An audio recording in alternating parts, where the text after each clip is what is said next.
Bonjour à tous, je suis ravie de vous retrouver pour ce nouveau numéro du Samedi Politique. Au programme de cette semaine, nous allons faire un tour d'horizon complet de la scène géopolitique, du conflit israélo-palestinien à l'Ukraine, en passant aussi par cette guerre commerciale dont on parle tant.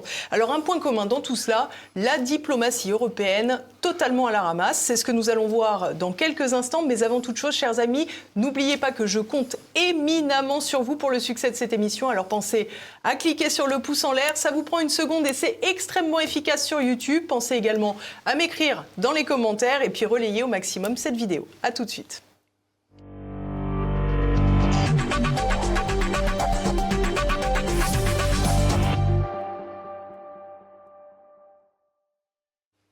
Et à mes côtés pour cette émission, Alain Juillet. Bonjour monsieur. Bonjour, comment allez-vous ? Très bien, merci beaucoup d'être de retour avec nous pour le Samedi Politique. Votre présence était d'ailleurs demandée. Il y a beaucoup de gens qui me disent qu'il faut faire revenir Alain Juillet. C'est donc chose faite. Je vous présente quand même, monsieur, diplômé d'HEC, de l'IHEDN, de Stanford, ancien officier des commandos parachutistes du SDEC.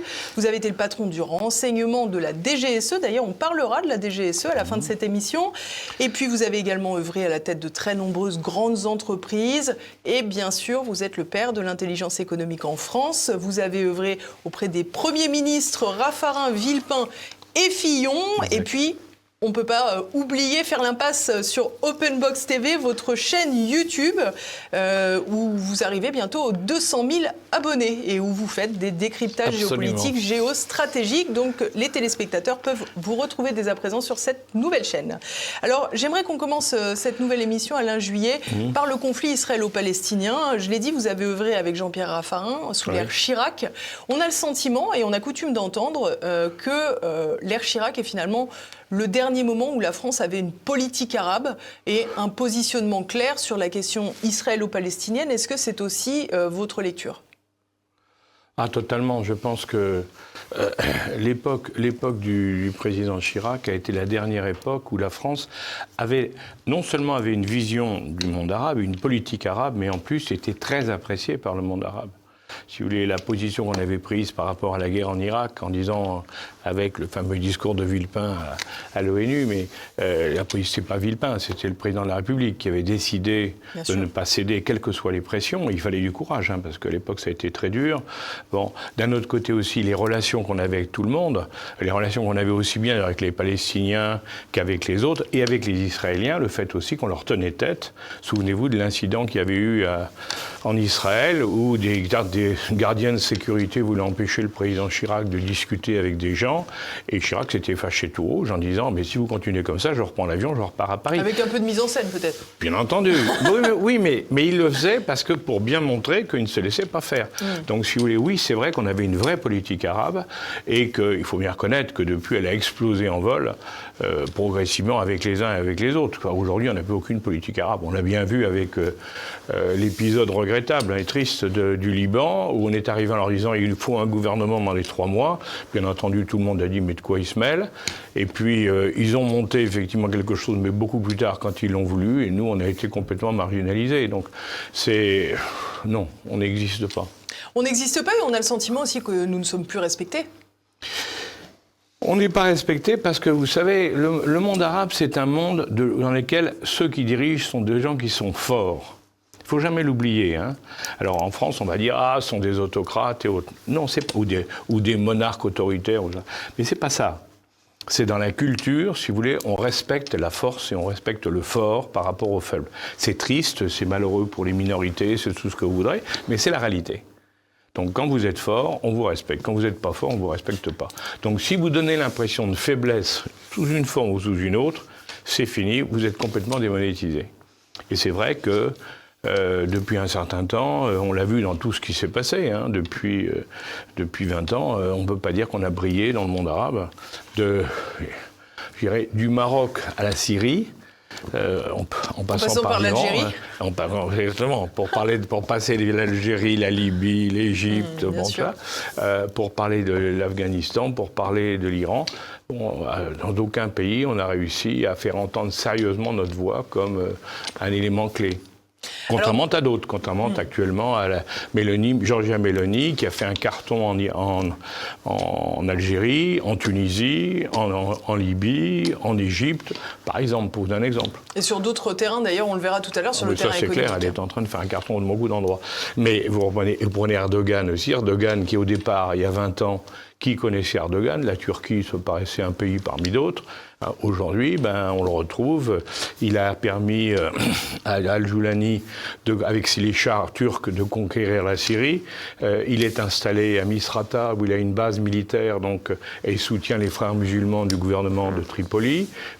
Lui aussi, et quand Trump négocie en Arabie Saoudite, on découvre dans les journaux, j'ai découvert qu'il y avait une liaison vidéo avec Erdogan pendant cette réunion. Donc on se dit, attends... Et on verra sa place, d'ailleurs, dans les négociations sur le conflit ukrainien, bien sûr. On parlera bien sûr de l'Ukraine. Donc, partout, si vous voulez, il y a des pays qui s'imposent, il y a des dirigeants qui s'imposent, et puis il y en a d'autres qui ne s'imposent pas, je vous dis. Alors sur la situation du conflit israélo-palestinien, on le sait, depuis le 7 octobre et l'attaque du Hamas sur Israël, depuis Israël riposte. Oui. Aujourd'hui, on est à peu près à 53 000 morts sur la bande de Gaza. Les otages n'ont pas... 53 000 morts, enfin beaucoup plus en réalité, parce qu'on ne compte que les morts, les victimes des bombardements ou des tirs. On ne parle pas des morts par maladie, parce qu'il n'y a plus d'hôpitaux, donc on ne peut pas soigner les gens, donc ils meurent. Bien sûr. Ça, on n'en parle pas. Et de la crise humanitaire, bien sûr. Il y a une énorme crise sanitaire, il y a une crise aussi, ils n'ont pas à manger à leur faim, une crise humanitaire. Crise sanitaire, crise humanitaire, et là, il y a des morts, ceux-là, personne n'en parle. Donc, en réalité, il y a beaucoup plus. On le verra à la fin, comme toujours, quand tout ça sera terminé, on verra à ce moment-là que les chiffres ont été bien plus importants que prévu. Alors, lors de son voyage, on sait que le président Macron est toujours en train de terminer un tour en Asie. Lors de son passage en Indonésie, il est intervenu sur la question du conflit israélo-palestinien. Je vous propose qu'on l'écoute tout de suite. Je veux le dire ici, la France ne connaît pas le double standard. C'est pourquoi nous avons condamné les attaques terroristes conduites par le Hamas le 7 octobre 2023, reconnu le droit d'Israël à se défendre. Mais nous avons aussi, dès le mois d'octobre 2023, demandé un cessez-le-feu, organisé dès novembre 2023 la première conférence humanitaire pour Gaza et sans relâche œuvré pour que la paix puisse revenir, l'aide humanitaire s'installer. Et c'est pourquoi nous sommes aussi mobilisés pour retrouver un processus qui pourra nous conduire à 2 États, à une reconnaissance mutuelle et à une paix durable. Nous organiserons prochainement avec l'Arabie Saoudite une conférence sur Gaza, New York, pour donner un nouvel élan à la reconnaissance d'un État palestinien et à la reconnaissance de l'État d'Israël et son droit à vivre en paix, en sécurité dans cette région.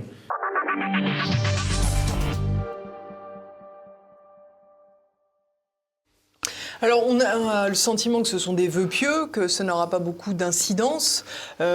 Comment vous voyez justement ces exhortations et puis cette solution à 2 États qui a l'air malheureusement un peu dépassée aujourd'hui? Alors, il y a plusieurs choses, si vous voulez. D'abord, dans ce qu'on entend là, ce qui est frappant, si vous voulez, c'est que dans le premier mandat du président Trump, il y a eu ce qu'on a appelé les accords d'Abraham, qui ont été signés entre la Jordanie, l'Arabie Saoudite, les Émirats, Bahreïn, Koweït, enfin bref, tous les pays du coin ont signé un accord, plus le Maroc, ont signé un accord avec Israël pour normaliser les relations. Et à l'époque, il faut le souvenir, parce que ça fait partie de la réponse, l'Arabie Saoudite, Ben Salman avait dit, le Premier ministre avait dit « Je suis d'accord avec qu'on nous propose. Simplement, moi, je suis le gardien des lieux saints. Jérusalem est un des lieux saints de l'islam, la mosquée du Dôme, c'est un des lieux saints de l'islam, donc je ne peux pas signer un accord avec Israël tant qu'on n'a pas réglé le problème des lieux saints. C'est important, parce que ça fait partie du problème actuel. Mais sinon, ils étaient tous d'accord. Donc, quand nous, on dit... non, on a loupé le coche au moment de des accords d'Abraham. D'ailleurs, on n'en a pas parlé en France pratiquement. Si vous regardez, pratiquement personne n'en a parlé. Parce que c'était Trump. Oui, parce que c'était Trump, mais pourtant c'était un accord très intéressant, très, très utile. Hein.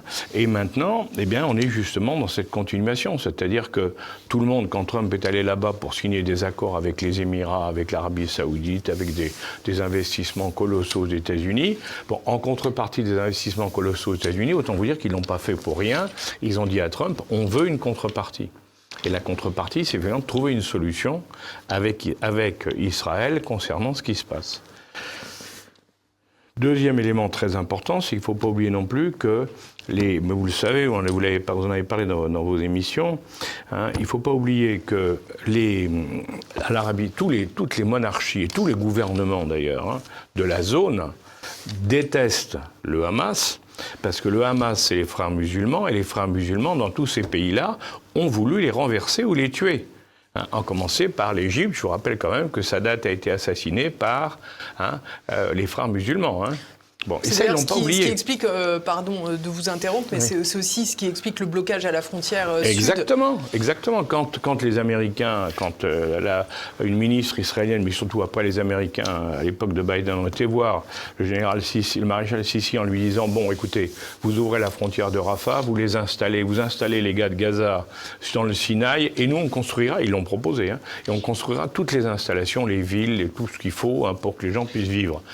Et Sissi a dit, mais c'est impossible. Ils ont tué mon prédécesseur, je ne vais pas les laisser rentrer pour qu'ils me tuent. Ce qui est logique, quand même. Bah. Donc on voit bien, et aucun, que ce soit les Saoudiens, d'autres, personne ne veut des frères musulmans, donc personne ne veut du Hamas. Ça, c'est le problème clé, si vous voulez. Donc l'éradication du Hamas, c'est pour ça que ça se passe jusqu'à maintenant avec un cortège d'horreur à côté, mais l'éradication du Hamas par Israël, en définitive, ils ne sont pas contre, parce qu'ils disent ces gens-là sont dangereux. Le problème, c'est que l'éradication du Hamas à Gaza, en plus avec le fait que Tsahal n'y arrive pas, ce qui, entre parenthèses, permet d'avoir des doutes sur l'efficacité réelle de l'armée israélienne d'aujourd'hui, parce qu'elle était bien meilleure il y a quelques années, bien meilleure, indiscutablement. Ils ont baissé de niveau, on peut dire ce qu'on veut, ils ont baissé de niveau. D'ailleurs, on le voit bien, leurs troupes sont beaucoup moins bien tenues, à tout point de vue, qu'elles ne l'étaient il y a 20 ans ou 30 ans. Mais bon. Mais c'est peut-être aussi qu'il y a moins de soutien politique, c'est-à-dire qu'il y a moins de participation volontaire. Ah ben c'est clair, parce que les gens, justement, alors, le problème actuel, c'est de trouver une solution. Alors, pour revenir à ce que vous disiez, solution des deux États dont parle notre président, c'est évidemment une solution la meilleure. Seulement, la solution à deux États, aujourd'hui, elle n'est pas possible. Pourquoi ? Parce que les Israéliens qui sont malins, hein, et qui depuis 30 ans ou 40 ans, hein, tout ce qui s'est passé, si vous regardez, ils n'ont, en dépit de tous les accords, les négociations, Camp David, ou ce que vous voudrez, en permanence, ils ont autorisé la colonisation de la Cisjordanie, qui était le territoire de la Palestine. Là, très récemment, il y a encore 20 nouvelles colonies qui sont en cours d'établissement. Alors, ils ont commencé par Jérusalem, mais après, ça a été partout. Et or, ce qu'on ne sait pas, ce que les gens ne savent pas, c'est que les colonies israéliennes sont en Cisjordanie, elles sont reliées par des routes protégées, vraiment protégées. Les Palestiniens ne peuvent pas passer. Les Palestiniens peuvent obligés de faire des contournements sur 20, 30, 40 km pour pouvoir aller d'un endroit à un autre. Pourquoi ? Parce qu'au milieu, il y a une colonie. La colonie a ses propres routes, ses propres protections et tout. Donc, ils ont autorisé ça en dépit du droit international et malgré toutes les condamnations de l'ONU. Hein. Aujourd'hui, on s'aperçoit que la Cisjordanie a perdu, un quart de son territoire déjà, avec les colonies, mais en plus, elle n'est pas viable. C'est un État qui n'est pas viable en l'État. Si on veut donner un État palestinien aux Palestiniens, il faut faire ce que les Algériens ont fait avec les Français en Algérie, il faut chasser les 700 000 colons en disant, parce que ça c'est la vérité, qu'ils n'ont aucun droit à être installés là-bas puisque ce sont des occupations illégales, selon les critères de l'ONU. Donc il faudrait les chasser. Et c'est ça la grande question. Est-ce que quelqu'un est capable de faire ça ? Ne serait-ce que de le dire, c'est une voix assez rare qu'on entend. Mais c'est pour ça que je vous le dis. Il faut déjà le dire, c'est une voix assez rare, parce que ça fait évidemment hurler tout le monde. Hein, mais d'un autre côté, en plus, il faut le faire appliquer. Bien sûr. Quel est le gouvernement d'Israël qui va dire, vous lâchez, on rapatrie toutes les colonies, hein, on rapatrie toutes les colonies. Alors moi, j'ai une solution, mais ça, c'est à titre personnel. Hein, il faut faire carrément dire... Gaza, on le redonne aux Israéliens complètement. On évacue Gaza. On transfère de Gaza les populations sur la Cisjordanie, une Cisjordanie dont on fait sortir les colons. Et là, en refaisant une Cisjordanie, pas l'actuelle, hein, mais une Cisjordanie un accès à la mer, hein, parce que depuis, il y a eu, avec les guerres, il n'y a plus eu ça. Il faut qu'il y ait un accès à la mer, mais on peut reprendre une partie du schéma de départ. Hein. Bon. C'est vrai qu'à ce moment-là, on a une possibilité d'avoir une vraie Palestine indépendante, si vous voulez. Parce qu'une Palestine encerclée... Oui, réunie, parce qu'in fine, de toute façon, avec un territoire gazaoui qui sera de toute façon désolidarisé de la Cisjordanie, on voit bien... Mais c'est pas possible. Gaza, si vous voulez, c'est une impasse. Hein, ça, c'est clair. Bon. D'autre part, vous savez, ça a été dit déjà, c'est qu'à Gaza, en face de Gaza, il y a des gisements de pétrole et de gaz. Ça rapporte beaucoup d'argent. Donc je ne vois pas les Israéliens refuser une manne très en parce que c'est en face de Gaza, mais évidemment, ce n'est pas Gaza qui l'exploite. Hein. Oui, mais ce n'est pas Gaza qui exploite, mais ils ont droit, selon les règles internationales, ils ont droit à une partie des royalties. C'est évidemment insupportable. Donc on voit bien, alors tu sais, ce sont des problèmes extrêmement complexes. Comment on peut y arriver? Moi, je pense que la discussion qu'il y a eu, les parties secrètes de la discussion qu'il y a pu avoir avec Bin Salman en Arabie Saoudite, en contrepartie de l'argent qui est mis aux États-Unis, les conversations qui ont lieu avec Erdogan, qui était en liaison avec eux, me font penser qu'ils sont en train de penser à un système. Alors, est-ce que c'est... comment ça pourrait être? On n'en sait rien. Ce qui est sûr, c'est qu'on ne peut pas imaginer une seconde de chasser tous les gens de Cisjordanie et tous les gens de Gaza au profit des Israéliens. C'est inconcevable. Il n'y a que Netanyahou pour penser ça aujourd'hui. Alors on a souvent évoqué le lien indéfectible entre Washington et Tel Aviv. C'est fini, vous avez vu là, c'est fini. Trump n'a pas été...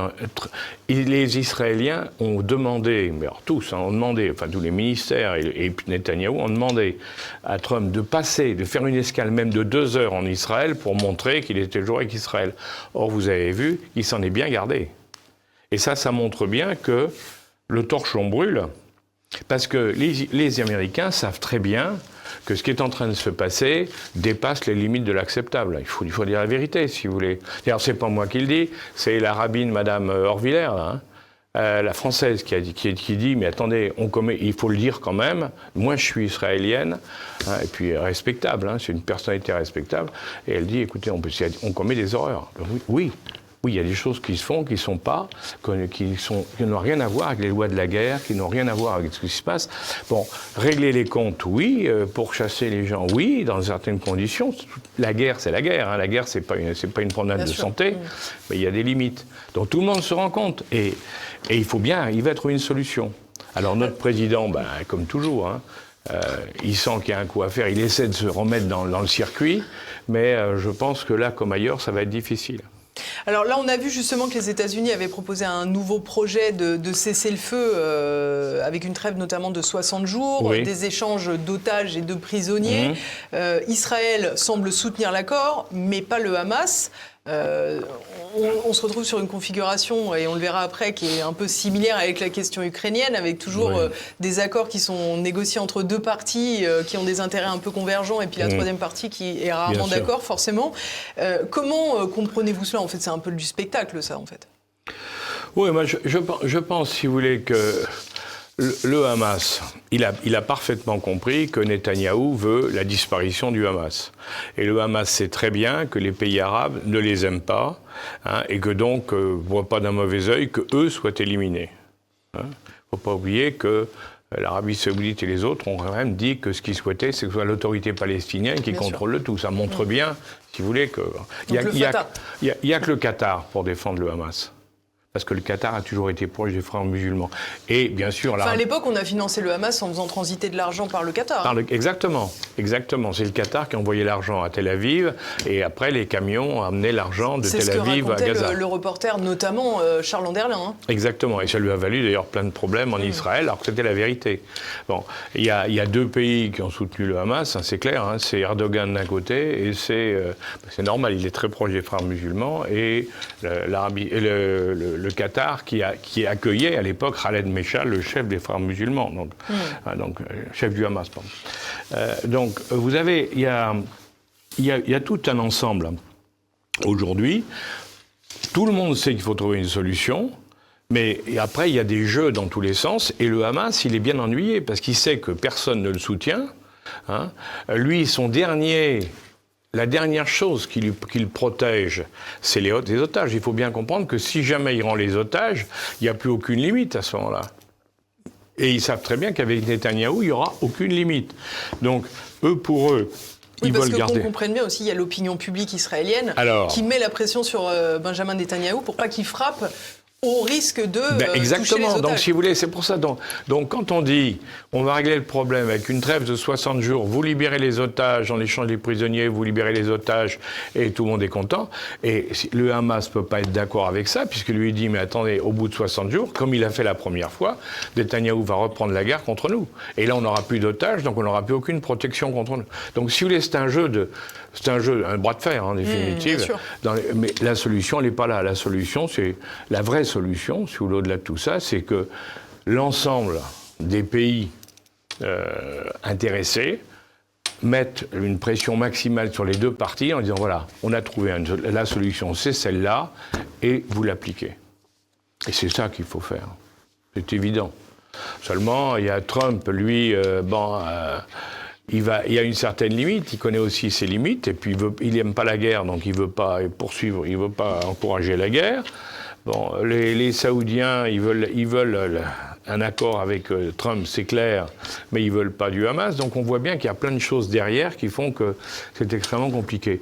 Mais de toute manière, ça ne pourra pas continuer éternellement, si vous voulez, parce que bon, ils étaient 2,2 millions, entre ceux qui ont réussi à partir, ceux qui sont morts, ceux qui sont blessés et autres, ils sont moins de 2 millions maintenant au niveau de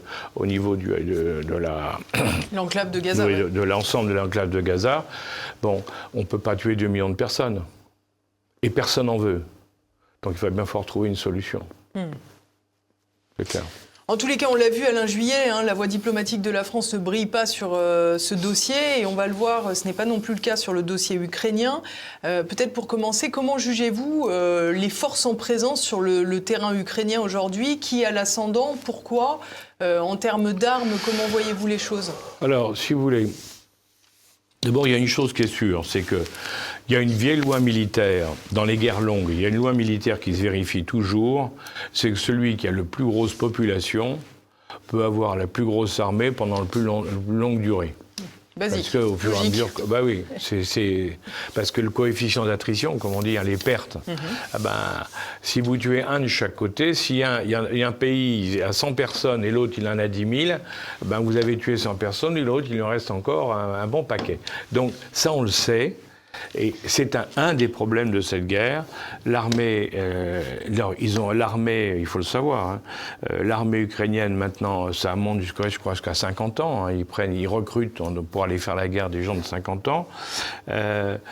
Les jeunes, les très jeunes, ils les recrutent pas, mais de toute manière, ils ont beaucoup de mal parce qu'ils s'en vont. Et vous savez qu'il y a actuellement un niveau de désertion, c'est les Ukrainiens qui l'ont reconnu. Ils ont dit qu'il y avait un niveau de désertion de 5000 hommes par mois. C'est énorme, C'est énorme, 5000 hommes par mois. Avec un ratio particulièrement important sur la brigade de Kiev qu'on a formée en France. Ça, c'est encore autre chose. Là, il y a beaucoup à dire. Mais quand vous avez... donc, si vous voulez, ils ont d'une part des effectifs réduits.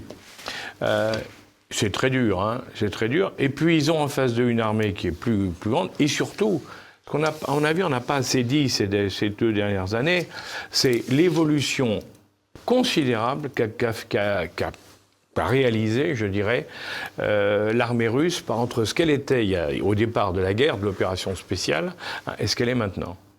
Avec l'intégration des drones, avec l'intégration des mesures de tout genre, avec l'utilisation de l'artillerie, parce que ça, contrairement à ce qu'on raconte, les Russes, ils ont peu de pertes. Contrairement, on vous dit c'est des pertes effroyables. Évidemment, quand on voit qu'ils progressent, on dit ils ne progressent que par des pertes effroyables. C'est pas vrai. C'est pas vrai. En réalité, la technique russe, maintenant elle est bien au point, on la voit bien. Ils bombardent à outrance tout soldat qui a connu ces bombardements, c'est quand vous avez subi un bombardement pendant 24 heures, vous avez eu des pertes, et puis vous êtes complètement sonné par le bombardement, et quand les autres en face, ils arrivent pour vous attaquer, ben vous êtes beaucoup plus faible. Et donc vous vous faites tuer ou vous repliez, et c'est ce qui se passe actuellement. Vous faites prisonnier, bien sûr. Ben, on sait, voilà. Ouais. Donc ça, c'est... Et là, alors qu'est-ce qu'on voit ? Ben, parce qu'on n'en parle pas depuis, moi ça me frappe depuis 2-3 mois, ils progressent. Mais ils ne progressent pas du tout comme... alors on avait vu cette bataille avec Wagner qui au coup d'à coup, rue par rue et presque au couteau, voilà, était en train de se battre au couteau de tranchée, avancer dans Bakhmout. Bon, ça c'était des pertes épouvantables, on est bien d'accord. Mais regardez l'affaire de Povrox, c'est très intéressant, regardez Povrox, ils sont en train de l'encercler et on sait qu'à un moment... pour éviter l'encerclement, ben qu'est-ce qu'ils feront les malheureux Ukrainiens ? Ils n'auront qu'une solution, c'est partir, ou alors ils sont abandonnés. Hein ? Et donc là, et c'est ça qui est en train de se passer. Si vous regardez la carte, on voit qu'ils sont en train de faire des mesures d'encerclement d'un certain nombre d'endroits. Ils font plus la guerre dans les villes, ils l'encerclent. C'est beaucoup moins coûteux. Il les transforme en sac à feu, quoi. Oui, mais le résultat territorial, il est important. Hein. Donc, on a aujourd'hui, sur le plan militaire, c'est clair, je crois. Et c'est ça qui est là. Pour moi, ce que je n'arrive pas à comprendre, si vous voulez, c'est que il est clair que les Russes progressent. Ils ne vont pas arriver à Paris demain, ni après-demain, ni dans 6 mois, hein, parce qu'ils ne progressent pas vite, en définitive. Mais ils progressent quand même. Ils progressent et... Ils vont bientôt arriver non seulement à avoir les 4 provinces complètement, ce qu'ils n'avaient pas quand on a commencé à discuter l'éventualité d'une... Et à l'époque, on disait il faut négocier sur la ligne de front. La ligne de front, il y avait sur les 4 provinces, il y en avait 2 où ils avaient à peine la moitié du territoire. Absolument. Si on continue comme ça, ils vont avoir non seulement les 4 provinces, mais ils auront été plus loin. Donc, la question que je me pose, mais en vrai de bon sens, je dis mais pourquoi on pousse les Ukrainiens à faire une guerre dont on sait qu'elle n'a aucune issue, autre que la solution qui a été préconisée, c'est-à-dire pas d'OTAN, les 4 provinces russes, la Crimée définitivement russe. On le sait, c'est ça qui a été la négociation. 2 mois après le départ, vous savez, de la guerre, même en Turquie, comme aujourd'hui, hein, bon, il y avait eu une première négociation, c'est à ça qu'ils étaient arrivés. C'était les 4 provinces russophones. Alors, elles ne devenaient pas russes, hein, elles devenaient autonomes, totalement autonomes. Il y avait l'OTAN qui était chassée et la Crimée qui devenait une province russe, honnêtement. C'était ça. Bon, ça a été refusé grâce à M. Johnson, hein, grâce aux Anglais. Bon. Aujourd'hui, le mémorandum qui a été fait russe, hein, c'est ça, on est sur les mêmes bases. Les 4 provinces, simplement maintenant, c'est plus autonome, c'est russe. Hein, c'est russe. Et on peut négocier sur la ligne de front, mais à force de traîner, la ligne de front, elle se déplace dans le mauvais sens. Donc, qu'est-ce que c'est que cette histoire de vouloir maintenir la guerre à tout prix ? Et moi, j'avoue que... Alors, je constate qu'il y a 4 pays, je dirais, qui veulent la guerre, hein, continuer la guerre. C'est la France, l'Angleterre, l'Allemagne. Hein, alors, je vais être un peu méchant. Hein, attendez, il y a la France, l'Angleterre, l'Allemagne et la Pologne. Bon. Ils veulent continuer la guerre jusqu'au dernier Ukrainien, si j'ai bien compris. Hein, parce que c'est pas nous qui pourrons aller là-bas. Ce qui est marrant, c'est que c'était un peu le mantra américain auparavant. Ben oui, exactement. Mais mais pourquoi ? Parce que l'Allemagne, la France, l'Angleterre sont des néoconservateurs. On a remplacé l'équipe Biden par cette équipe-là, c'est tout. C'est les néoconservateurs. Tusk est un néoconservateur. Ça, c'est très intéressant ce que vous dites, Alain Juillet. Qu'est-ce que ça veut dire ? Ça veut dire que c'est un état profond qui s'est transféré ? Oui, parce que je vois, si vous voulez, c'est que il y a 28 pays en Europe, hein, 27, 28, selon les modes de calcul. Bon, tous les autres où ils sont, je les vois pas, hein, en train de dire on va continuer la guerre. Au contraire, la plupart disent non, il faut arrêter le massacre, hein, il faut qu'on négocie, il faut qu'on trouve des solutions constructives. Si on pourrait rajouter les pays baltes. Ouais. Et encore, ils sont pas dans le truc. Hein. Oui, donc on voit bien qu'on a un problème de fond, si vous voulez. Il y a 4 pays qui ne sont pas des pays de la ligne de front, hein, qui ne sont pas des pays du Nord, hein, à part la Pologne. Hein. Mais la Pologne, elle a peut-être d'autres intérêts aussi là-dedans. Il ne faut pas oublier que quand les Russes ont donné des passeports russes à toutes les provinces russophones, les 4 provinces russophones. Hein. Les Polonais ont fait la même chose en Galice, la partie ukrainienne qui appartenait à la Pologne jusqu'en 1918. Ils ont fait la même chose. Pourquoi les Polonais ont été donnés des passeports aux gens de la Galice? Ça, vous voyez, c'est une vraie question qu'on devrait se poser pour essayer de comprendre. Et moi, je pense, c'est qu'ils se disent, si un jour l'Ukraine est un peu démembrée, on pourrait peut-être récupérer un morceau qui est à nous. Alors, on l'a vu, Donald Trump est de retour à la Maison-Blanche depuis 4 mois. Pendant la campagne, on le sait, on l'a beaucoup répété, ne serait-ce qu'ici, il avait promis la paix en 24 heures. 24 heures, ça n'aura pas suffi. Les 100 jours n'auront pas non plus suffi. Visiblement, 4 mois n'auront pas suffi. Est-ce que c'était un échec de Trump ? Non, moi je ne crois pas du tout, parce que je pense Trump c'est un vendeur d'immobilier. Quand vous vendez de l'immobilier, vous faites visiter un appartement témoin qui est nettement plus beau en général que l'appartement que vous allez vendre, et vous annoncez un prix très élevé. Hein ? Évidemment, la personne, quand elle va voir l'appartement réel, et puis elle va dire non, je peux acheter qu'à ce prix-là. Bon. Et c'est ça. Donc, si vous voulez, Trump, c'est quelqu'un qui tire très loin. À chaque fois, c'est la même chose. Hein.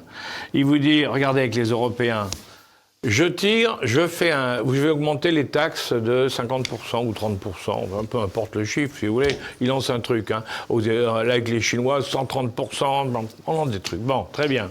Premier temps. Tout le monde hurle à la mort, évidemment. À ce moment-là, il fait un geste, il dit, attendez, moi, je suis généreux, on va redescendre, par exemple, à 30%.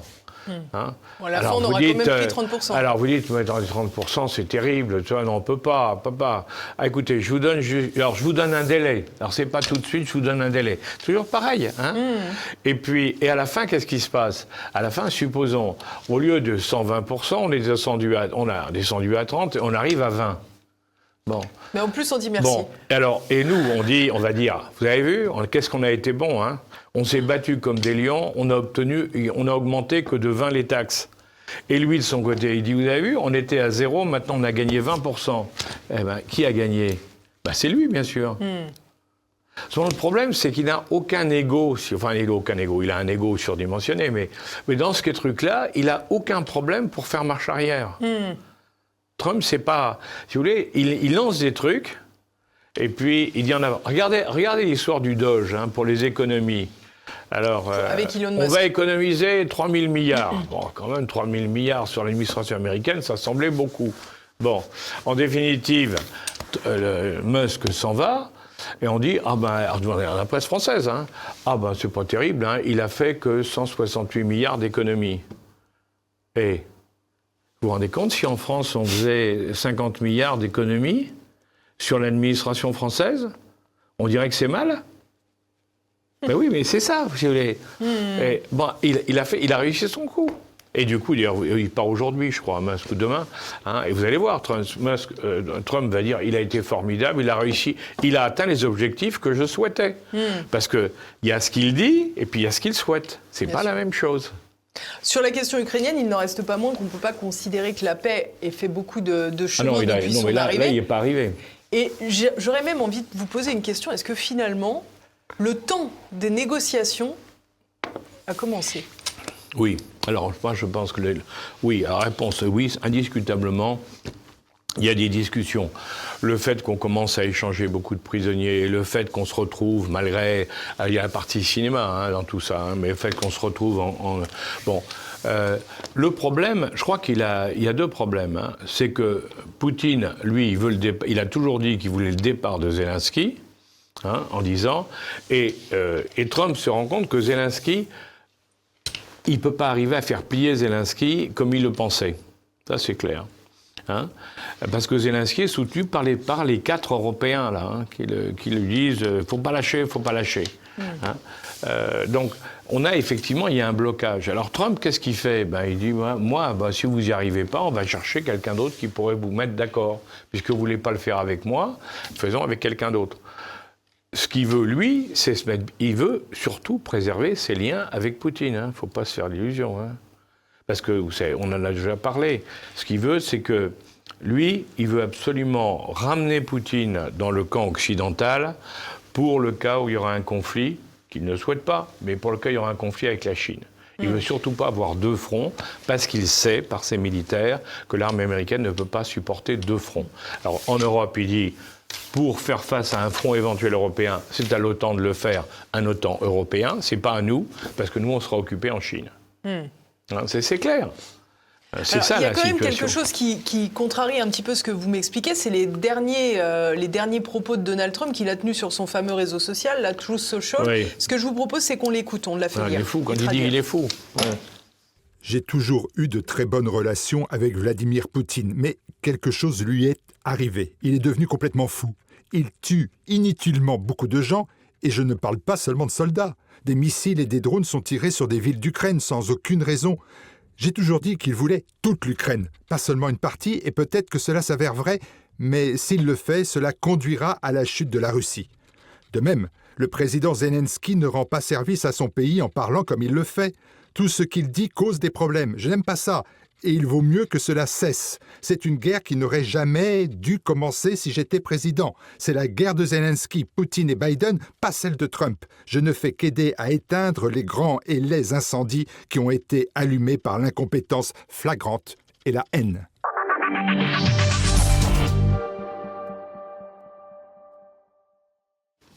Bon, il ne va pas de main morte, là, sur ses propos. Non, mais il est sincère. Il est sincère. Lui, c'est un homme d'affaires, un type qui règle les problèmes. Il comprend pas, il peut pas comprendre que les deux parties continuent à s'opposer sans vouloir discuter, alors qu'il dit, mais enfin, comme je disais tout à l'heure, toutes les conditions sont réunies pour qu'ils discutent, parce qu'il n'y a pas le choix. Poutine, il sait très bien qu'il ne peut pas conquérir toute l'Ukraine, il le sait très bien. Donc, on sait ce qu'il espère, Poutine, c'est que Zelensky s'en aille et qu'il y ait une nouvelle élection et que peut-être il y ait quelqu'un qui soit un peu moins anti-russe que l'actuel, que Zelensky. C'est ça que veut Poutine. Mais pour Trump, il dit, mais c'est pas possible. Il est toujours en train de demander tout ça, alors qu'il faut négocier. Et de l'autre côté, au niveau de Zelensky, qui ne veut céder sur rien, il dit c'est pareil. Et il dit, mais vous êtes fous. Il dit, vous êtes fous pourquoi ? Parce que d'un côté, sur Zelensky, s'il voulait, il peut arrêter net la guerre demain matin, Trump. Il arrête les liaisons radio fournies par Elon Musk, pour toute l'armée, et il arrête de fournir les photos. Et c'est fini, il n'y a plus de guerre en Ukraine. Bon. Sur le plan, l'Ukraine ne peut plus livrer bataille, je dirais, aux Russes.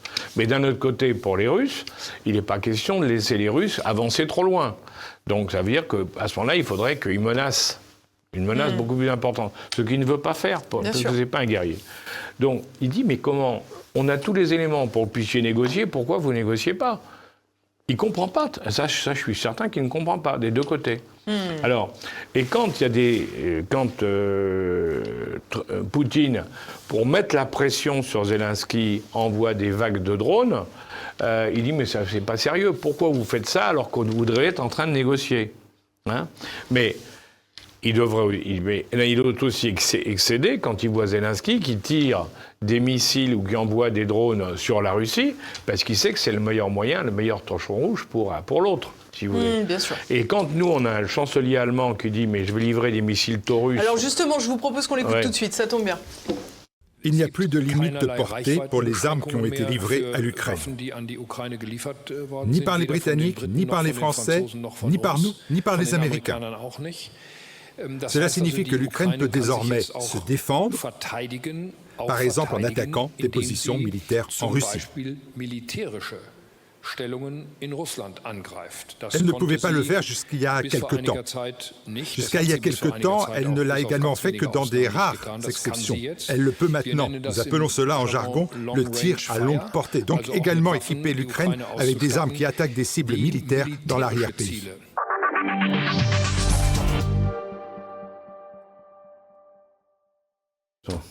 Alors, il faut quand même noter que les alliés du chancelier Merz, la fameuse coalition des volontaires dont vous avez déjà parlé tout à l'heure, personne n'a validé ce qu'il a dit, et surtout pas Donald Trump. Oui, parce que c'est très grave, si vous voulez, pour une raison très simple. C'est que la plus grande partie des armes à longue portée dont on parle, elles ne sont pas autonomes. C'est-à-dire que pour que ça fonctionne, il faut mettre par exemple un avion dans le ciel, un gros avion, qui va guider le missile. Or, l'avion, il n'est pas ukrainien. Il est du pays qui a livré. Là. Donc, Vous imaginez s'il y a un missile français tiré qui touche Moscou, hein, et qui a été guidé par un avion français. Ça s'appelle quoi? Ça s'appelle la guerre. On n'est plus du tout dans la même chose. Donc qu'on soit bien clair, quand on explique que des armes longue portée pourraient cibler la Russie en profondeur par l'Ukraine, en réalité, il ne s'agira pas de frappe ukrainienne, mais de frappe occidentale du dit pays en fonction du terrain. Et là, on joue avec le feu, parce qu'on devient belligérant. Alors d'une part, je vous rappelle quand même que pour être belligérant, il faut un vote de l'Assemblée et du Sénat. Et il n'est pas sûr du tout qu'en France, malgré les déclarations des uns ou des autres, les gens soient prêts à voter la guerre. Et il faut que les gens s'en rendent compte au niveau des conséquences chez nous. Parce que si vous envoyez un missile sur Moscou, pourquoi Moscou, vous n'envoyez pas un missile sur Paris? Eh oui, il faut être raisonnable. On ne peut pas uniquement dire « non mais ça se passe là-bas, ils règlent leur compte entre eux ». Non, si j'interviens... Donc si vous voulez, c'est là où on est sur la tranche ultime. Alors ça m'étonne pas de Merz, parce que Merz, lui, c'est un néoconservateur. Hein, il est comme étaient les gens de Biden, comme ça. C'est pas étonnant. Mais je pense que là, les mots ont dépassé sa pensée. En tout cas, qu'ils disent que les Allemands sont prêts à faire ça, pourquoi pas. Les Anglais, j'en suis moins sûr. Hein, et les Français, ça m'étonnerait beaucoup qu'on soit prêts, nous, à avoir des représailles. Alors, avoir des représailles sans doute, mais Emmanuel Macron a déjà tenu des propos plutôt belliqueux. On se rappelle du fameux propos qui était reporté lors d'une soirée où un verre de whisky à la main, il expliquait « je vais être obligé d'envoyer des mecs à Odessa ». Bon, c'est pas très responsable non plus. Mais si vous voulez, je pense que tant que ce sont des rodomontages, des déclarations politiques à destination de la population pour dire les petits gars, on est forts, on est sérieux, on y va, ça passe. Bon, en face, les gens font la part des choses, si vous voulez. Là où ça devient grave, c'est si on le fait. Il y a une différence entre les paroles et les actes. Hein. Vous pouvez dire on va tous les tuer, d'accord. Mais si par contre vous commencez un génocide, c'est pas la même chose. Bien sûr. Comment regardez-vous cette fameuse coalition des volontaires que l'on sait, je l'ai déjà dit à maintes reprises aussi, hein, calquée sur la Coalition of the Willing pendant la guerre en Irak. C'est ça pour vous, c'est tout ce que, j'allais dire, l'état profond de Trump a régurgité qui a été envoyé chez nous? Ah oui, je pense que si vous voulez... Alors, je pense sincèrement qu'en Europe, actuellement, il y a une évolution, si on le voit avec les élections qui succèdent partout, hein, il y a une évolution pour... Les gens en ont assez d'être dépendants des uns ou des autres. Il y a une vraie volonté de retrouver une Europe indépendante. Bon. Là, c'est pas du tout ça, là. Cette Europe soi-disant indépendante, si vous voulez, c'est pas ça. C'est la doctrine des néoconservateurs américains, qui a dirigé l'Amérique sous Biden, hein, c'est très clair, hein, et qu'on retrouve aujourd'hui en Europe avec 4 pays qui la pratiquent. Alors, est-ce qu'ils sont influencés, est-ce qu'ils sont mis d'accord tous les 4? Peu importe, si vous voulez. Mais la chose est là. Hein. On a une politique... Ou est-ce qu'ils ont été mis là précisément parce qu'ils étaient compatibles? Alors ça, c'est une bonne question, parce qu'effectivement, à chaque fois, on voit que ce sont des gens de la haute finance. Hein, Merz, notre président... Ancien de la Croque. Ah oui, ils sont des gens de la haute finance. Et et là, on retombe dans le groupe de Davos, l'ancien groupe de Davos, si vous voulez, la mondialisation heureuse, cher à la main, que tout passe partout. Oui, dans laquelle on sait que les pauvres deviennent plus pauvres et les riches plus riches, oui. Bon, Est-ce que c'est l'avenir du monde? Non. On y est, on n'a pas de surprise. Non, mais je crois que c'est ça. Est-ce qu'on pourrait redouter... On sait que pendant le premier mandat de Donald Trump, finalement, il n'a pas eu les coups des franches, il a été empêché, allais-je dire, non Absolument. pas sur le plan institutionnel, encore que, mais sur le plan de son entourage, on va dire. Est-ce qu'on peut craindre que cette configuration revienne pour ce deuxième mandat ? Parce que là, on voit, il y a déjà 4 mois qui sont écoulés. On sait que là-bas, aux États-Unis, c'est certes 4 ans, mais l'importance, elle est au bout de 2 ans, puisqu'il y a les élections de mi-mandat. Mi-terme. Voilà, donc concrètement, il lui reste 18 mois. Alors, je crois que Trump, il a appris de son premier mandat quelque chose, c'est que l'État profond, l'administration, était capable de tout bloquer. Donc, du coup, il a fait, comme vous avez pu voir, il a lancé une 60aine d'executive orders, de décrets présidentiels, dès le premier jour et le deuxième jour, enfin, dans les 2 premiers jours, il a fait ça, de manière à prendre de vitesse l'État profond et empêcher les blocages. Et il a réussi en partie, parce qu'il a changé, il change beaucoup de choses quand même, ça va très vite. Bon. Donc il est en train d'appliquer sa politique qu'il n'avait pas pu faire la première fois. Et en plus, il a réfléchi, donc on sent que ça a été beaucoup plus pensé et structuré. Bon. La vraie question pour Trump, il y en a deux, si vous voulez. Au niveau interne aux États-Unis, il est soutenu par les pauvres, la classe moyenne. Ça, c'est clair. Pas par les élites. Les élites, elles sont, on les sait bien, on les connaît, comme chez nous, comme ailleurs. Elles tenaient le pouvoir, elles ne veulent pas le perdre. Bon. Mais ces gens-là, ils font confiance à Trump parce que Trump leur a dit, en ramenant l'économie, en redéployant l'économie américaine, donc vous allez tous retrouver plus de travail, plus de niveau de vie et autres. Logique. Bon. Le problème, comme vous l'avez très justement dit, c'est à mi-terme, où on en sera. Faire revenir une entreprise aux États-Unis pour qu'elle fasse une usine, ça ne se fait pas en 3 mois. Les taxations de produits étrangers pour basculer vers ça prend du temps. La preuve, il n'a pas terminé les accords de négociation douaniers.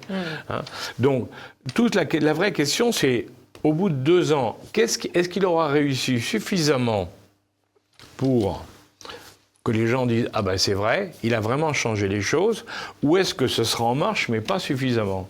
Après, il y aura l'élection présidentielle. La question, c'est Vance. Normalement, le candidat, puisque lui ne peut pas se représenter, son successeur sera Vance. Bon, ça c'est clair. Qui s'inscrit parfaitement dans cette volonté de redonner du pouvoir d'achat aux Américains, parce qu'on sait que lui vient d'un milieu extrêmement, non pas modeste, mais pauvre. Et il est crédible là-dessus.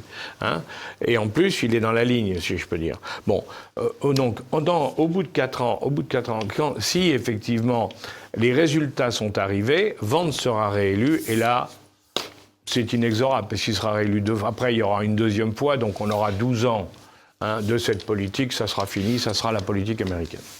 Bon, ça, c'est le premier pari. Et le deuxième, c'est à l'international. C'est, avec ces mesures, est-ce qu'il est capable de relancer, de sécuriser, de relancer l'Amérique par rapport à la Chine? Et ça, actuellement, on est en plein... Il a besoin, pour négocier avec la Chine, d'avoir réglé le problème en Europe, d'avoir réglé le problème au Moyen-Orient. C'est indispensable. C'est pour ça qu'il veut aller vite des 2 côtés. Et qu'il veut récupérer Poutine pour pouvoir s'intéresser à la Chine. Les Chinois, quand vous voyez Xi Jinping, ils ont très bien compris la manœuvre. Et ils disent, pourquoi pas? Parce qu'ils disent... Xi Jinping avait dit, vous savez, il avait dit à Biden en novembre ou décembre 2023, je crois, ou 22-23, il lui avait dit, mais pourquoi, monsieur le président, il avait dit à l'Américain, pourquoi voulez-vous absolument nous faire la guerre? Il y a la place pour 2 grandes puissances dans le monde. Et quoi, Biden avait répondu, non, nous sommes les premiers. Bon. Avec Trump, c'est pas ça. Trump lui dit, mais on peut parfaitement avoir 2 grandes puissances dans le monde. Nous sommes les meilleurs, mais on peut être 2. On sait d'ailleurs que Marco Rubio a pris acte, entre guillemets, du monde multipolaire. Exactement. Donc, si vous voulez, c'est pour ça que c'est tout à fait... Si vous voulez, là, pour pouvoir... Il veut pas faire la guerre avec la Chine. Il veut négocier avec la Chine pour que l'Amérique retrouve un taux de développement, une croissance. Donc, c'est ça qui est en train de se jouer. Et s'il réussit, effectivement, avant les fameux 4 ans, à avoir imposé cette ligne, à avoir commencé une vraie négociation avec les Chinois, alors je peux vous dire que le monde a changé. Donc c'est ça qui est intéressant, si vous voulez. Le reste, c'est un vendeur de cravates. Enfin, je n'ai pas le plus grand respect pour le président des États-Unis. Moi, je ne dis pas comme on disait pour Reagan, le journal Le Monde disait c'est un cow-boy de série B. Excusez-moi, quand on voit ce qu'a fait Reagan, c'était quand même pas mal. Moi, je pense que c'est pareil. Trump, c'est quelqu'un qui est, pour nous, est difficilement compréhensible, mais qui, en définitive, a une stratégie, mais d'une clarté biblique. Simplement, c'est la manière de le faire qui nous surprend, parce que nous, on n'est pas habitués. Alors, on parlait tout à l'heure de son entourage, quand même. Je fais référence peut-être au sénateur Lindsey Graham, qui est en cours de préparation d'un programme de sanctions contre la Russie en cas de non-avancement des négociations de paix. On sait que le président Emmanuel Macron, lui, bombe le torse en expliquant que l'heure de vérité est arrivée et qu'il va falloir que Donald Trump prenne ses responsabilités et sanctionne Vladimir Poutine. Du côté du programme de l'Instagram, globalement, c'est quasiment 500% d'augmentation de taxes douanières pour l'intégralité des partenaires énergétiques de la Russie. Donc on voit bien les conséquences que ça pourrait avoir. Ça, on a quand même l'impression qu'on est un peu dans le cadre d'une escalade. Que Donald Trump laisse la parole à des gens dans son entourage comme Lindsey Graham, laisse entendre que l'état profond néoconservateur n'est pas totalement purgé. Mais attendez, je pense quand même, il faut... Quand vous voulez amener quelqu'un à la table de négociation et qui n'a pas envie ou qui ne manifeste pas une rapidité conforme à vos espérances, qu'est-ce que vous faites? Vous le menacez. Hein? Donc qu'est-ce qu'il fait? De même qu'il a dit aux Chinois, je vous mets 129%, 130% de taxes, et puis il est retombé. Quand les Chinois sont venus en disant, mais on est d'accord, mais nous on fait pareil pour les terres rares. Ah. Alors Trump a dit, oui, effectivement, on va négocier. Bon, là c'est pareil. Trump, il voit que Poutine, effectivement, ne cède pas assez rapidement, donc il dit je vais mettre l'artillerie lourde et il y aura des sanctions. Mais soyons sérieux, hein, les sanctions. Regardez, souvenez-vous, en France, l'enthousiasme d'un ministre des Finances sur les sanctions qui allaient mettre à genoux la Russie. Quel est le pays d'Europe cette année qui a le meilleur résultat? C'est la Russie, en croissance. Alors, moi je veux bien tout ce qu'on veut. Il y a eu 17 ou 18 trains de sanctions, hein. Tout y passe. Hein. Bon, et on en est où? La Russie, cette année, a un taux de croissance supérieur au reste de l'Union européenne. Enfin, supérieur à l'Union européenne. On vous dira que c'est l'économie de guerre. Mais c'est pas totalement vrai non plus. Non, c'est bien l'économie de guerre, c'est pas exactement comme ça. L'économie de guerre, c'est autre chose.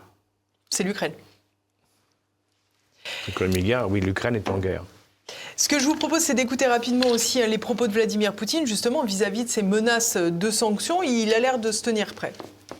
Nous devons les étrangler, je suis complètement d'accord. Et je le dis sans hésitation, car ils essaient eux-mêmes de nous étrangler.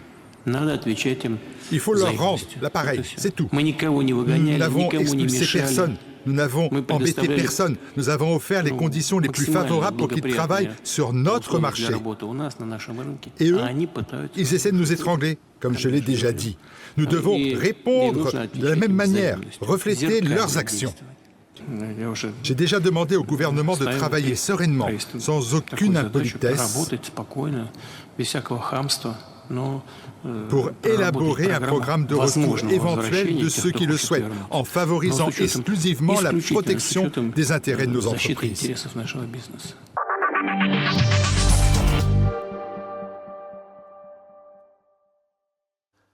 Bon, donc on l'a compris, retour de boomerang à prévoir.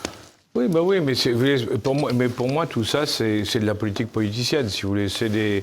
on annonce, vous allez voir ce que vous allez voir, d'un côté, de l'autre, à toi tu menaces, moi je vais te menacer. Bon, en réalité, on sait très bien que ce qu'il faut, c'est arriver, chacun essaie de trouver une solution pour arriver sans perdre la face autour de la table. Parce que, en réalité, la guerre, c'est fini. Donc il faut trouver une sortie honorable pour tout le monde. C'est ça le truc. Le problème, c'est que je ne suis pas sûr que tous les acteurs aient compris ça. Pour ce qui est de ces droits de douane, vous l'avez déjà rappelé, Donald Trump cible également l'Union européenne. On a un sursis. Mais il va nous faire plier. Parce que, alors ne croyez pas, dans l'affaire ukrainienne, quand il dit j'en ai marre de Poutine, j'en ai marre de Zelensky, il dit aussi j'en ai marre des Européens. Hein. Les Européens, c'est la bande des quatre. Hein. Et quand il dit... Il faut regarder les choses. Quand il vient de dire que pour l'élection qui va avoir lieu en Pologne, il est pour le candidat nationaliste et non pas pour le candidat de M. Tusk. Hein? Odieuse ingérence. Hein. Oui. Ça, on va en parler certainement d'ingérence, mais c'est très intéressant. Pourquoi il fait ça? C'est parce qu'il dit la Pologne se mêle avec la France, l'Allemagne et l'Angleterre d'un problème dont ils ne doivent pas se mêler. en poussant Zelensky à résister, il complique la négociation. Et moi, Trump, je veux que les gens négocient. Ouais, c'est... Alors justement, vous avez évoqué cette question enfin j'ai évoqué cette question de l'ingérence, vous parliez de la Pologne, on va parler très rapidement de la Roumanie. On a vu une élection présidentielle absolument surréaliste depuis décembre dernier, avec un premier tour interdit, annulé par la justice autosaisie, un candidat finalement ensuite empêché de se représenter, un nouveau candidat, un candidat de substitution pourrait-on dire, différent, hein, avec des positionnements bien différent de celui qui était initialement, à savoir Calin Georgescu, remplacé par Georges Simeone. Oui. Finalement, une victoire, on s'en serait pas douté, du candidat européiste. Oui. Mais cette affaire a quand même été parsemée d'un détail qui a été considéré comme la main russe, évidemment par les médias français. Et j'aimerais revenir sur ce point, Alain Juillet. Ce sont les déclarations de Pavel Durov, le patron de Telegram. Il avait été arrêté en août dernier, en arrivant à l'aéroport du Bourget, donc en France. Depuis, il a déclaré que l'État français, par le biais de la DGSE, une maison que vous avez bien connue, aurait fait pression sur lui pour lui demander de retirer un certain nombre de messages de communication des conservateurs roumains pour nuire à l'élection du candidat conservateur. C'est là, ni plus ni moins, une ingérence étrangère. C'est ce qu'il accuse, c'est ce dont il accuse la France, et particulièrement Emmanuel Macron. Alors évidemment, le Quai d'Orsay a démenti. On n'attendait pas autre chose. Comment regardez-vous cet épisode ? Alors, il y a plusieurs choses là-dedans. D'abord, vous me permettrez de connaissant l'homme, hein, je serais très étonné, mais vraiment très étonné, que Nicolas Lerner, le directeur général de la DGSE, ait pu dire froidement à M. Patrov cette chose-là, cette phrase-là. Parce que d'abord, c'est pas comme ça que ça se passe, hein, d'une part, et d'autre part, c'est pas du tout le genre d'homme à dire une chose comme ça, parce qu'on sait très bien que quand vous dites à un homme des médias quelque chose comme ça, vous avez toutes les chances que ce soit dans la presse ou à la télévision ensuite. Hein, faut pas. Donc moi je suis réservé. C'est chose faite. Oui, la preuve.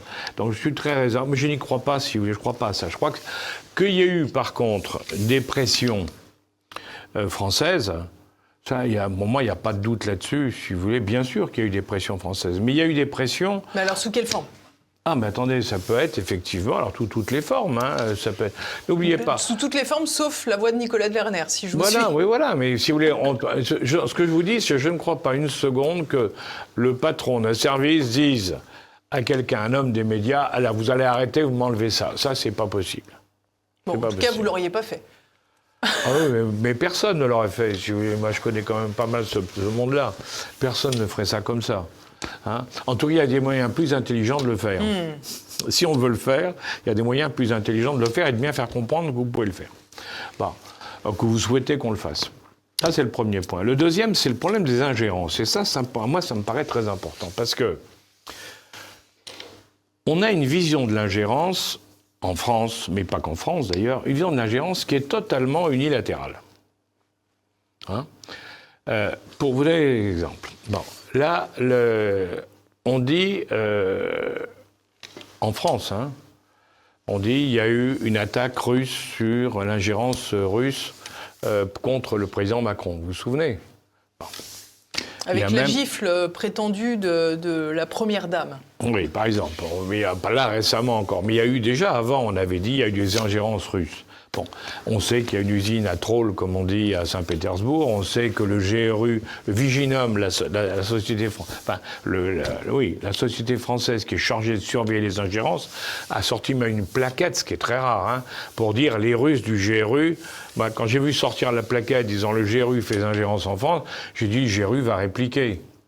C'est normal. Il va nous faire des coups dans lesquels il va nous mettre en difficulté en disant « Et vous, c'est de bonne guerre hein, quand vous attaquez quelqu'un... » Moi, je me souviens quand Mme Clinton a fait, à l'époque, hein, quand Mme Clinton, avant d'être candidate, hein, quand Poutine a été élu en Russie, elle a fait organiser une manifestation à Moscou contre Poutine.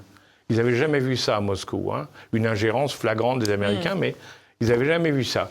Poutine, furieux, a dit « je vais me payer, madame, qu'est-ce qu'il a fait ?» Pendant la campagne électorale, comme vous savez, il y a eu une ingérence contre Hillary Clinton, où on a dévoilé des conversations qu'elle avait eues avec son directeur de campagne, où elle traitait ses électeurs de sans-dents, pour reprendre l'expérience française. Voilà. Bon, c'était de bonne guerre, c'était un prêté pour un rendu. Quand Olaf Scholz, à l'élection présidentielle française, dit qu'il ne souhaite pas la victoire de Marine Le Pen, c'est quoi ça? C'est pas une ingérence? Quand Barack Obama faisait des clips de campagne pour Emmanuel Macron. Exactement. Attendez, oui, mais c'est vous voulez, les ingérences. Alors le problème qu'on a en France, puis il n'y a pas qu'en France, c'est que les ingérences, alors russes, chinoises et autres, alors là on les dénonce, c'est un scandale, c'est inacceptable qu'ils osent faire des ingérences, mais quand c'est nos alliés, vous savez, alors là on sait normal. Hein. Eh ben on se rappelle des écoutes de la NSA. Eh oui, les écoutes, des conseils des ministres. Pegasus, on écoute le téléphone du président, enfin tout est bon. Bon, on voit bien que les ingérences, si vous voulez, elles sont de tous les côtés. C'est ça qu'il faut regarder. Hein. En Roumanie, bien sûr qu'il y a eu des ingérences russes. N'empêche que, depuis la décision de la Cour constitutionnelle roumaine, on n'a encore pas une seule preuve réelle, vous pouvez vérifier, pas une preuve réelle d'une ingérence russe sur l'élection roumaine. Pas une. C'est même pire, puisqu'on a des preuves que c'est l'entourage du président Iohannis qui a financé les actions sur les réseaux TikTok. Je ne vous le fais pas dire. Donc ça veut dire que c'est... Qui étaient donc au pouvoir. C'est les hommes au pouvoir qui disent c'est les Russes et qui financent en réalité l'opération pour faire croire que le candidat... Et avec ça, il faut annuler l'élection présidentielle. C'est quoi ça ? Non mais sérieusement. Et vous vous rendez compte qu'ils maintiennent l'interdiction... Donc la suppression du premier tour, ils le maintiennent alors qu'on a les preuves depuis, on a eu les preuves que c'était pas du tout les Russes, c'était les autres.